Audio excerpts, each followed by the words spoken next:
what you guys watched, and what I saw.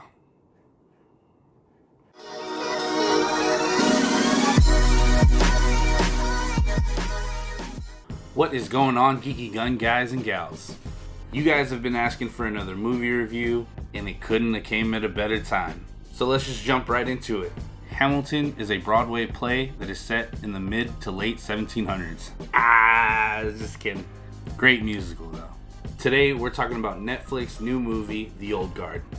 And just like my last movie review, for those of you that don't know, The Old Guard is actually based on a comic book of the same name written by Greg Rucka.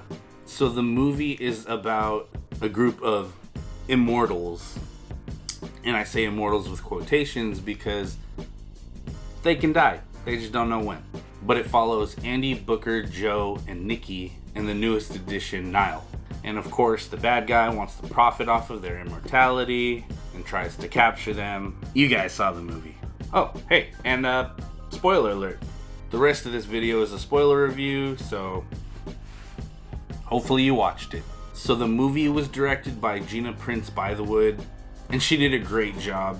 Not the biggest fan of like the shaky cam quick cuts, but she did justice to Rucka's work. And you directed Love and Basketball, so I mean. So back to the characters. Copley works for this dude Merrick, and if at any point you were like, why do I want to punch that tit slap Merrick in the face so bad? That's because he's Dudley from Harry Potter. Fucking Dudley.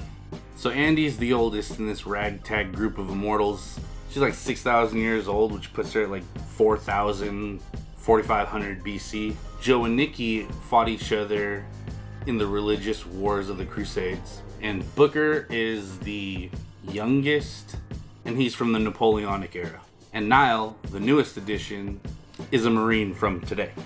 And Geeky Lane did such an amazing job playing Niall. So good. Her struggle with becoming a member of the Old Guard or living out the rest of her family's life with them was almost annoying, but at the same time so realistic.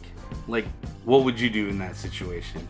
And the plane fight scene between Niall and Andy, oddly sexy and just completely badass. But you could see through the progression of the fight on the airplane, Andy's she just wants to see what Niall's got. And then after Niall lands a couple of those hits, you just see Andy straight up, all right. And that's when she starts breaking bones, throwing her all over the place. And I could not help but to laugh at the very end of the fight, because that was straight up Deadpool and Colossus. That's how I saw it anyways. But Daniel Hernandez is the stunt coordinator for the movie. He also worked on John Wick, the Avengers movies, 300. And I think he did his thing. The movements and again, progressions of the fights.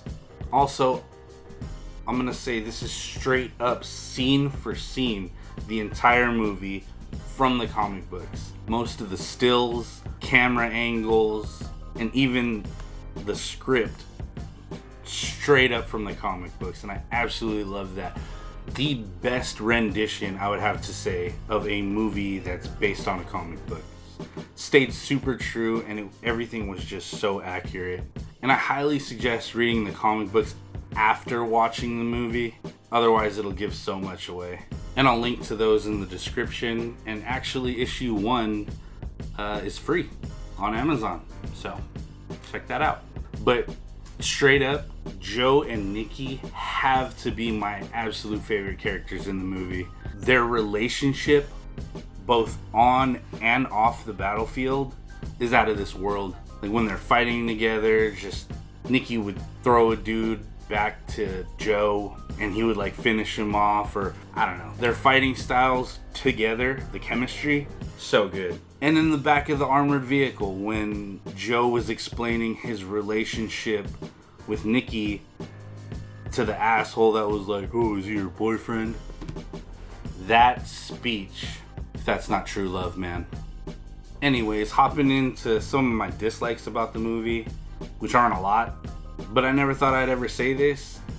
I wish there was more flashbacks. In a movie where someone has lived through thousands of years, dying hundreds of thousands, if not millions of times, I'd want to see some of those deaths. They did a good job of showing that in the comic book. Even just quick scenes of being stabbed or impaled multiple times over time. Just small one panels. I just wish they would have had some more of that in the film. And I guess my other dislike would probably be that the trailer gave away too much. Because in the trailer, you see the scene where Nile takes a bullet for Andy. Why the hell would you do that unless her immortality ran out? If you haven't read the comic book and you saw that trailer, I would have been like, why is she taking bullets for her? She's not gonna die. And then moving on to the music, I loved the soundtrack of the movie. I'm sure some people didn't like some scenes where lyrics were playing throughout, like fight scenes and stuff, but I enjoyed that. It was very Spider-Man Into the Spider-Verse for me. And yeah, I thought the soundtrack was dope. And the last fight scene where they're kind of fighting their way out of the lab to find Merrick, so sick just watching everybody moving as one unit, tactical formations, and just straight up working as a team, and then having to pick up firearms from the enemies to use in the next room. The action was just so good.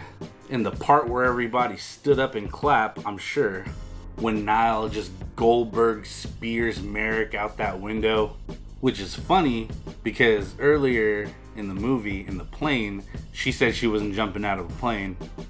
Then boom, jumps out of a 34-story penthouse window. But before falling out the window, Andy and Niles' little nod to each other, oh, do you think he speaks Russian? I just hope that if I'm ever in a life or death situation and somebody's trying to signal me like that, I'm not just gonna be straight up, I don't fucking know, why are you asking me that right now? Just hope I'm smart enough to take the hint. And then I don't know if this was on purpose or not, but Andy's injuries, especially in the face, when she had like a busted lip, bruised forehead. In the next scene when they're kind of exiling Booker from the old guard, she doesn't have a scratch on her. So like, did her powers come back? Or is that just bad continuity?